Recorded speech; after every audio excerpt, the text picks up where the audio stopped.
Okay, we're going to be going through the famous chest press. And actually today, we're going to do a bit of just multiple variations of the chest press, so you've got a good idea about what to look out for, how to improve it, how to protect yourself, how to protect your shoulders, your elbows, how to make sure you're feeling it a little bit more actually in your chest, because I know for a lot of people you struggle to feel it. And yeah, just some general tips and tricks to make your chest press not easier, but you getting more out of it.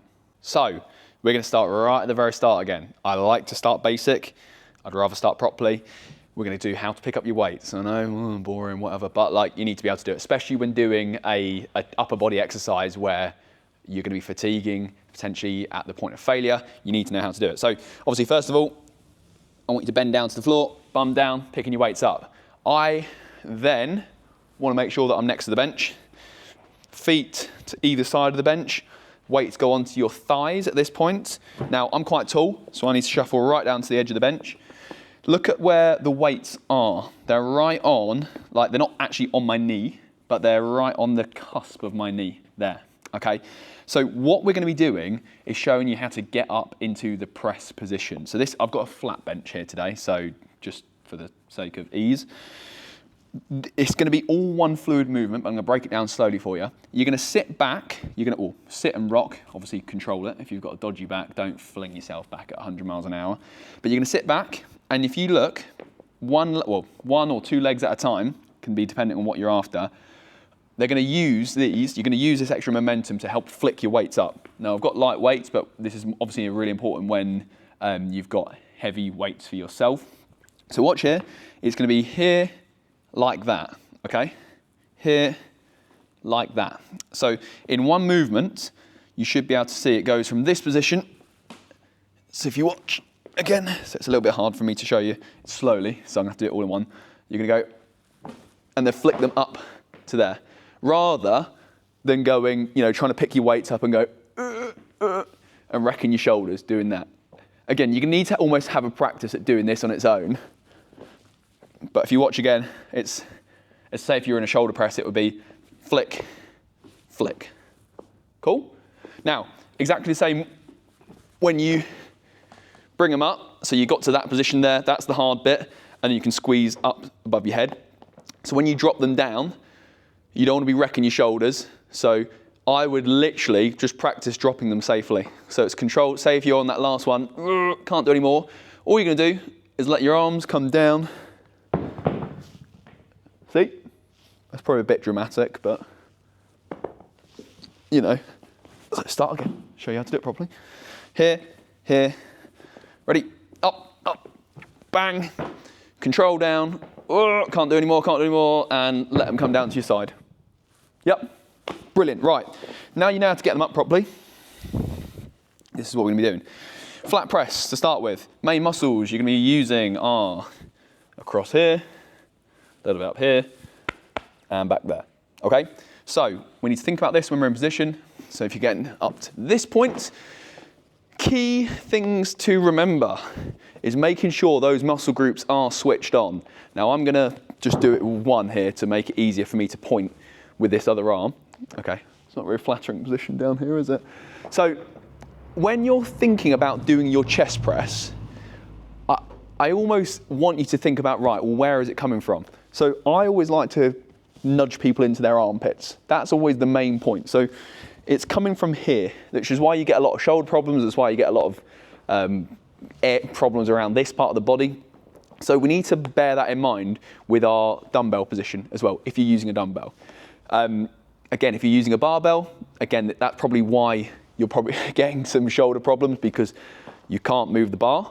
But I'll show you a little tip to get past that. But if you're thinking about a dumbbell, we need to make sure that there's a slight angle with the dumbbell here, okay? Because if there's not, you're putting strain on your shoulder when it comes down, and actually you can feel that slightly. So it's just a tiny little tweak that by doing that, you're gonna be able to protect your shoulder and still lift some nice heavy weights, okay?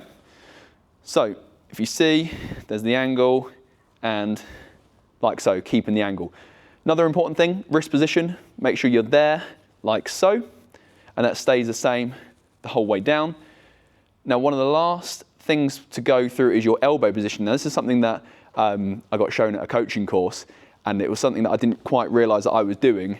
But you need to make sure that when you're bringing your dumbbells down, your elbow's coming out to the side, so you're there and there, because then when you squeeze, you're getting more through your chest, rather than, say if you're, I'm trying to think how I would show this, coming down like that, yeah, look, fine, your dumbbell might be in the same position, but your elbow is in a completely different position there, so it needs to be out like that, still with a flat hand, or flat arm and flat wrist, but again, that feels so much heavier, and it will probably take, for a lot of you guys, from heavier weights down to lighter weights again, just in the way you're changing. I can feel my pec tweaking here, but just changing the way you're holding the dumbbells in your elbow position is going to give you a lot more. So I'm going to grab, sorry, I'm going to do this wrong, sorry, just for ease, but you know, speed. I'm going to grab it into this position. So if you watch, all in total, flat dumbbells, elbows come out first, so that's position first, almost to there. Then once you've got them in that position, the elbows come straight down, still maintaining, hopefully, yep, flat-ish dumbbells. You should then feel the strain across both of your armpits. Then what you're going to do, I want you to, I mean, you should already be bracing at this point anyway, but I want you to squeeze your abs down, like so. You won't be able to get a flat back, not on this one, but push them down and then drive through your armpits to there. Now, they shouldn't be bouncing. They don't need to be bouncing on this. They should almost just go up to that position with a little bit of a gap in the middle so you can look through them. So watch again, comes down, little pause, squeeze through to there, and you should give yourself a little bit of a gap in your chest when you get to that point. So watch one more time, controlled, elbows out, and drive, boom, like so. Now, whilst you're doing all that, you've got to make sure you're breathing, all right? So same principle, have a little bit of a breath out. Again, you've got to hold your breath to a point to brace. And then when you go, you drive up, breathing out, okay? So that's a flat press. Common mistakes are going to be the weight's coming down like that. To correct it, all I want you to do is drop your weights down and change that position. So you're making sure you're looking at your wrists the whole time. Another thing, again, if your wrists are going like that and they're flicking back, the weights are too heavy, just make sure you've knocked the weights down to start with to there. The last common mistake I'm going to see is people doing it completely flat. Now, in my opinion, and my thinking with this, is it's just going to wreck your shoulders. So if you're doing your chest press completely flat, like with a barbell, and you can't avoid it, try and bend the bar. You won't be, unless you're just a maniac and you just got insane grip strength, you won't be able to bend the bar. But pretend to bend the bar. That gives you a little bit of protection in your shoulders. But the easy fix, like we've just gone through with the dumbbells, is just to twist them in slightly, and that will help protect your shoulders. Okay? Now, the last thing that I'm going to show you is actually what we're going to do on an incline. So I'm going to just nudge this bench up slightly so you can see. So we've got an incline press here next. This is now going to be a little tip to make it harder, when I say harder, to get more out of the movement, let's say. So here, we're into the position. Up, up. Now, same principles. Head back, looking up. Got to look for your arm position. Don't want them all the way back there, otherwise it'll end up just pulling through your shoulders. And look, I mean, you just can't do it. They've got to be, if you think about where your elbows are, in line with your shoulders. Now, what you're going to find, and what a lot of people will do, you're going to look, your body will look for ways to cheat. And it's not, it's evolution. We need to survive. You know, you're not going to be like, if your body doesn't look for a way to cheat, are you as evolutionized, is that even a word? Who knows? But what you're going to be doing is your body's looking for that way to cheat. So what I want you to do, or have a little look at, is my back. There's a gap there because basically your body's trying to put you into a flat press, which is the most efficient way of lifting. So there's a little gap in my back. Now, if you shuffle right the way up to the bench, back of the bench, so get right the way in, and then with your abs, drive them down. So you're like that. So it should eliminate most of the gap. That there is going to change that way this not overhead press, this incline press is going to feel completely. And it will make the weight almost feel like 50% heavier. You have to, though, with this, really drive your feet into the floor. Like, if you're kind of trying to press around like this, you're going to get nothing out of it.